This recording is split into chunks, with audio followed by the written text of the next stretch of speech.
What's up, fam? Welcome back to the We Are Just Dating channel. My name is Tim.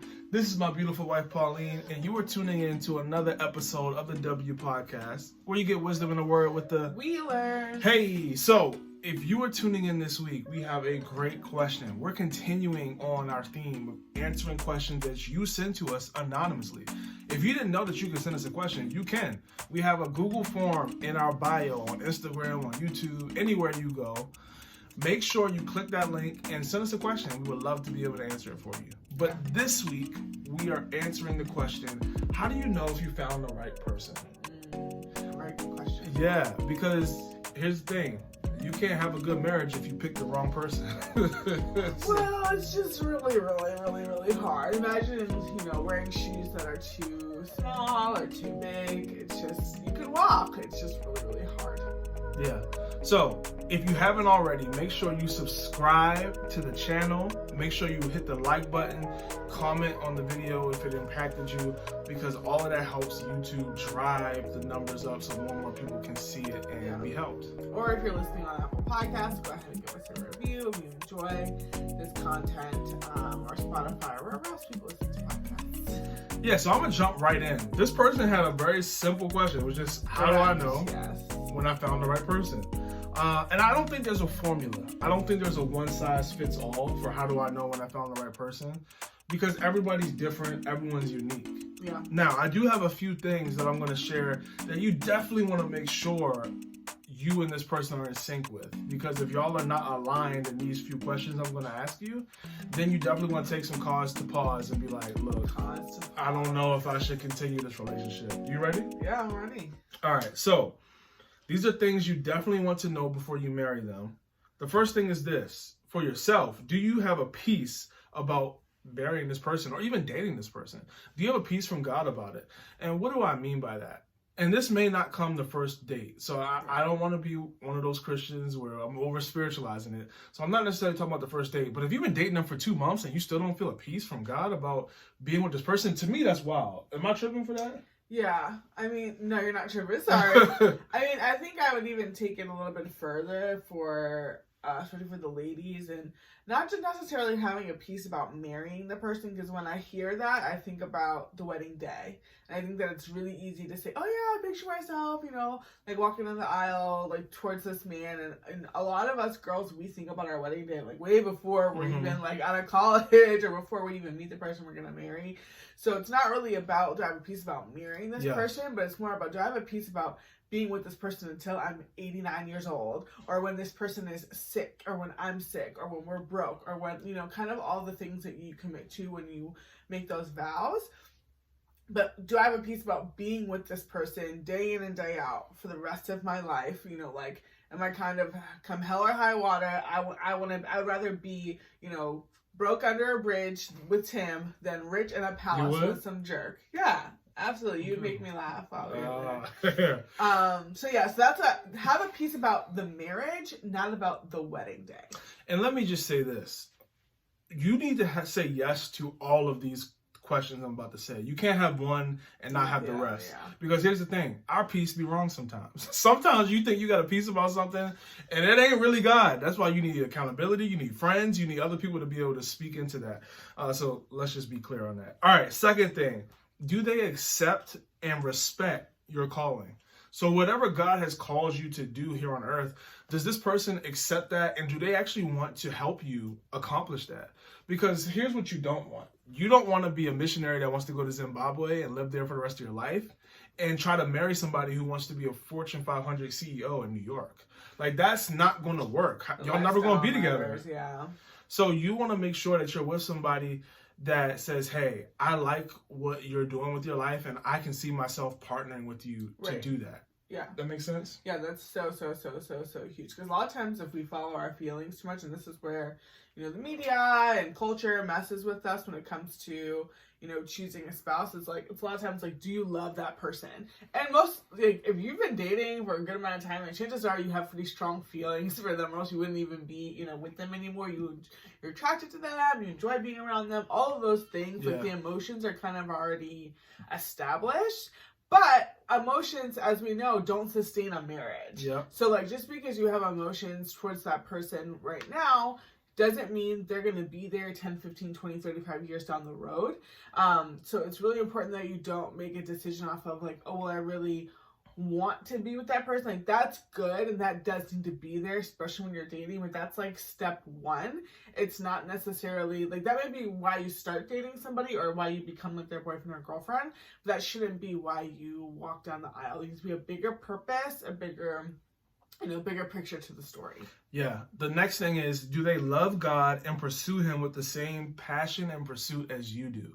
Now, let me be clear here. I'm not saying they need to pursue God exactly how you do. So you may wake up at 7 a.m., 6 a.m., 5 a.m., have your quiet time. As soon as you wake up, you don't even need to brush your teeth, wash your face. You can just wake up and get in the Word. Your partner may not be able to do that. Most likely they won't be able to do that. They may need to read it during the day or at night, whatever. But is the passion and the desire, that's really what it is. Is it the desire of your partner's heart to pursue God, whatever that looks like for them? And if that is to the same degree as you are, then I think you're on the right track. Give you a practical example. For me, when I was dating Pauline, one of the things I liked was the fact that she liked serving God and worshiping God as much as I did. Meaning she was always at the same church functions I was at. She was always going through prayer 21 and fasting just like I was. Like, she was committed to following Christ, and that was something that was important to me.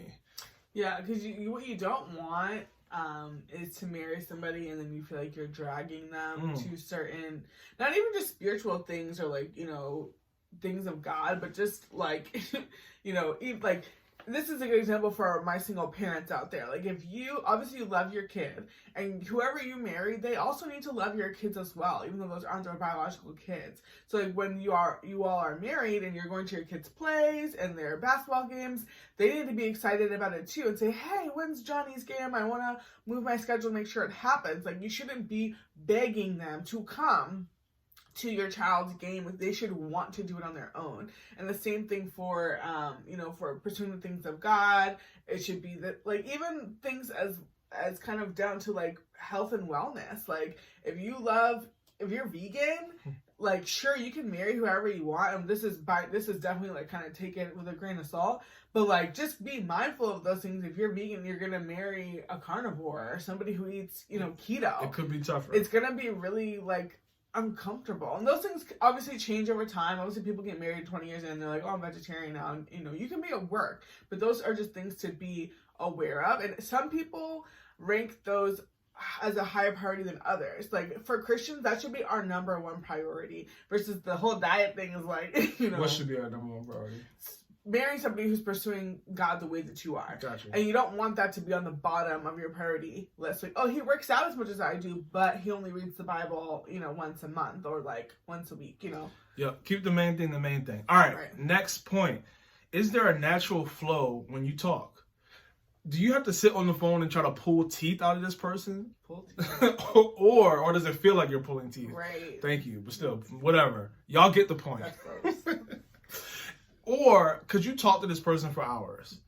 I remember when we first were dating, we went out and like it was cool. Like, we would just be talking for a while, and then we'd look up and be like, oh man, like, it's past curfew.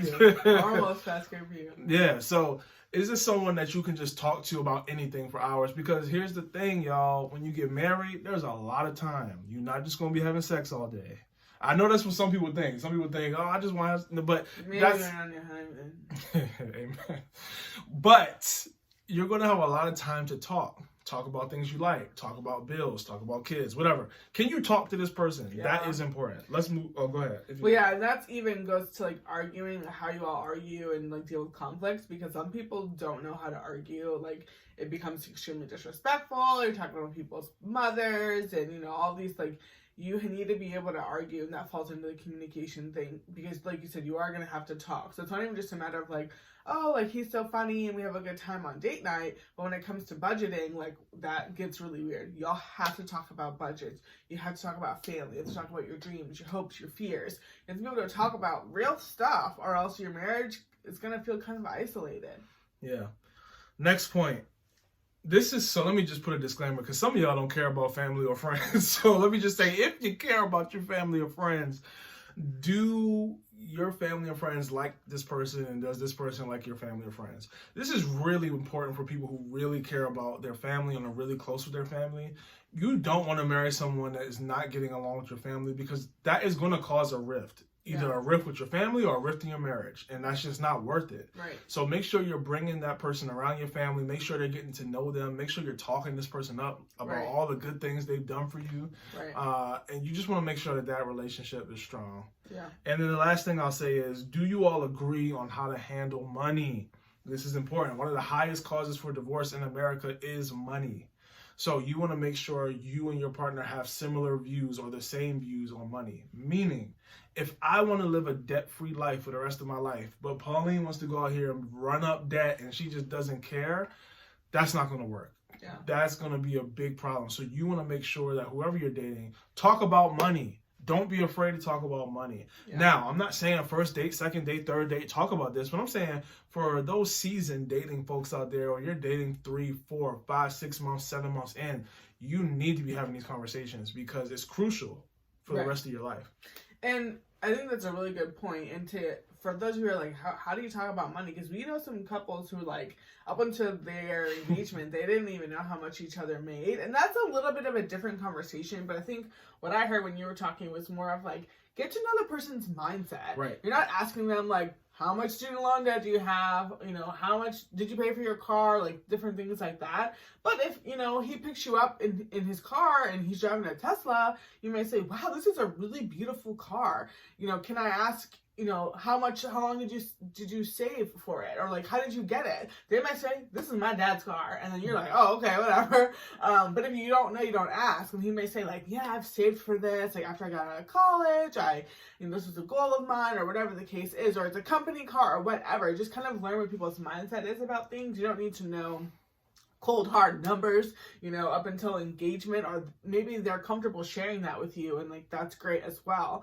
But just kind of don't assume that because people drive nice cars, that they're, you know, wear nice clothes. Yeah, that they're making $350,000 a year. Don't assume that, or because they work for a certain company, you know, that they make a certain amount of money. So just don't assume, and get to know each other's mindset, and like talk about goals and dreams when it comes to finances. Yeah. So what else do you have? I know you got some more. Yeah, I know you gave some pretty good ones about how you know if this person is the one, and I think it's a great question, so thank you for whoever, you know, submitted it, because I think it's like one of the top questions people are kind of hesitant to ask, or like are really wondering, like, okay, you got married, but like, how are you so sure that that's the person? There's how many over 1 billion people in the world? How do you know that's the one for you? Is there the one? That whole thing. And even when you're dating, people oftentimes are like, oh, this person's cool, and like I enjoy being with them, but how do I know that I'm supposed to marry them? And it's a really, really, really good question,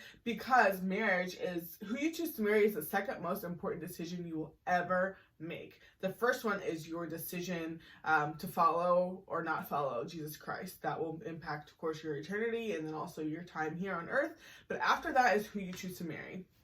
Why is it so important? And I feel like we need to talk about why it's important before we go into it. Some people are like, oh, like, whoever wants to marry me, I'll marry them. I know. Please marry. Yeah, please. Especially for like, my friends are not desperate in that way, but some black women, they feel like that's their only kind of like, not just black women, women. Yeah, women, we just want to get married so badly. Your value and worth is not in your, you know, marriage status. What is that thing when people go to college and it's like, get a ring by spring? Yeah, or like your MRS degree after your MBA or whatever the case is.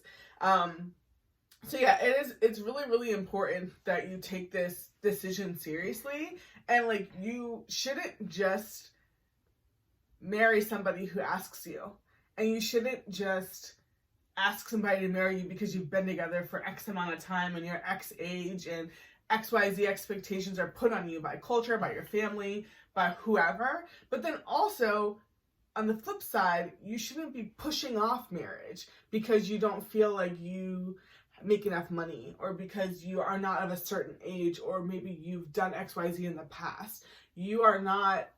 Marriage is a great blessing, and it's something that I believe God wants the majority of us to enjoy. Not because it's like, you know, about selfish motives, because marriage is a reflection of God's heart for the church. Marriage brings salvation. marriage brings hope. Marriage produces legacies. There is no culture without marriage. Marriage is the cornerstone of families. Families are the cornerstone of communities.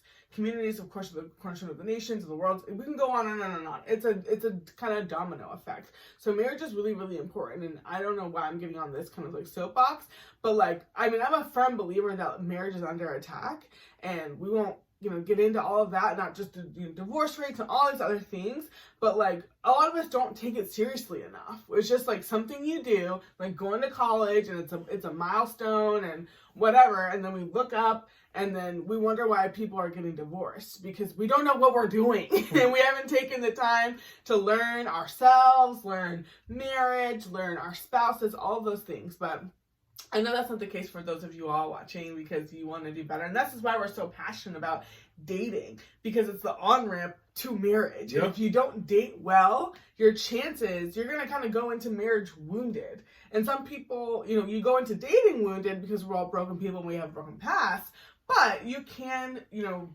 be better off than what, the enemy obviously would want you to be. And that's what he wants. He wants you to go into marriage crippled and crawling and unequipped and all these things. And that's, we work every single day to prevent that from happening and strengthen you all and encourage you. So anyway, marriage, the decision to marry is very, very important. And who you marry is extremely important. Now, on the other side of that, when I first heard this question, I thought of kind of like a simple response.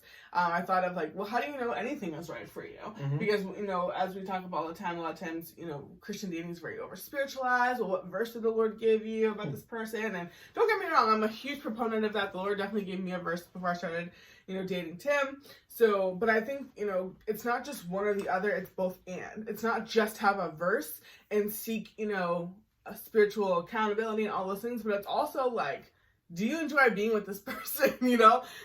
Are they attractive to you? Are they fun? Like all of those things. So I thought about it like, how do you find out anything is right for you? How do you find the right college? How do you find the right house? How do you find the right outfit for an event? Even as simple as that. And it goes down to, do you know what you're looking for? Do you know what you're looking for? A lot of times, again, especially as us women, because we're like the ones who are like, oh, we need to be pursued. We're the ones who are pursued. I just will sit and wait and be pretty until a guy, approaches me. And yes, that's a part of it. But also it's like, just because a guy approaches you doesn't mean, you say yes. Even if only one guy a year approaches you, you know what I'm saying? Like, you have to know what you're looking for. And that goes for you guys as well. When you go to the store and you're looking for a black jacket, don't pick up a yellow jacket. That's not why you're here. And a lot of times we get distracted. But that yellow jacket is fine. Exactly. The guys get distracted. I say, oh, I want a good, godly woman. Well, then why are you dating, Susie from around the block? Oh, well, you know what I'm saying? She's all that was available. Okay, well, is that what you're going to tell her when you propose to her? You're all that's available. Absolutely not. Sit your butt down and wait. So the first thing that I would say is know what you're looking for and stick to it. The other thing is for you to be honest with yourself, not only about what you're looking for, but also where you are in life. This was a heart check moment for me when Tim and I were dating, when I wanted, somebody who was making all this money and had a car, was out of debt, and all these different things. And I was like, that's not where I was. You wanted a sugar daddy. That's what you wanted. Yeah. What's wrong with that? But anyway, but I had to be honest with myself and say, I can't expect, someone to be somewhere where I am not. So that applies to like looks. That applies to, finances, spirituality. You want to date a pastor, but you just got saved yesterday. Like, make it make sense. Make it make sense. And then also be honest with yourself about who they are. So that kind of goes back to what I was saying earlier. If you have a list, and I know that people are on and off about, should I have a list? Should I not have a list? Whatever. It doesn't really do whatever you need to do. But be honest about who they are. Sometimes our emotions or like whatever the case is skews our view of people, and that's why it's important to bring in accountability and like your family or other people you trust to say, hey, what do you think about this person? I'm interested in them. And they'll say, that's not for you, for XYZ reason. So just be really, really honest about, that's what I would say. Be honest about what you want. Are the cherries that you're picking cherries and you said you wanted apples, be honest about that. be honest where you are in life. Are you a mess? Do you treat women well? Do you treat men well? Do you love your friends well? Should you even be in a relationship right now? Or are you afraid and you're pushing people off because of your past? You feel like you're not worthy, whatever the case is. Be honest. Verify it with trusted people. And know who you are, know who the people are that you're attracting, that you're choosing to date, and make better decisions. Yeah, absolutely. Now, that was good. You said a lot of great lines in there that I think will be helpful. You made me laugh. You said, you just got saved yesterday, but you want to marry a pastor. Girl, no, not yet. Maybe in a couple years when you get there. All right, so we hope that this episode has been helpful. We hope that this gave you a little bit more perspective on how do I know if I'm dating the one right now, or how do I know what the one will look like when I am dating. So, if it was helpful, make sure you subscribe. Hit that subscribe button right now. Like, leave a comment on Apple Podcasts or Spotify, and we'll see you all next week on the W Podcast. Bye.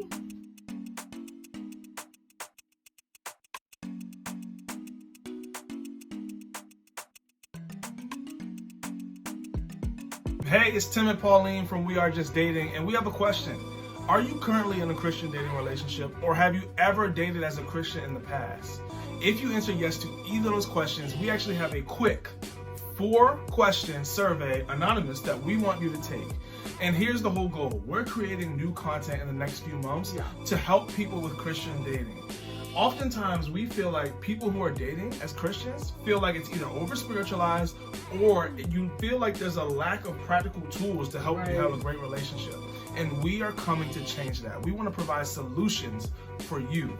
Yeah, we're going to be reading each and every response personally and taking your feedback and using that to create content that you can trust. Our goal, actually, is to help you solve some of Christian dating's greatest challenges. So we're so excited to partner further with you all. Check out the link in our bio.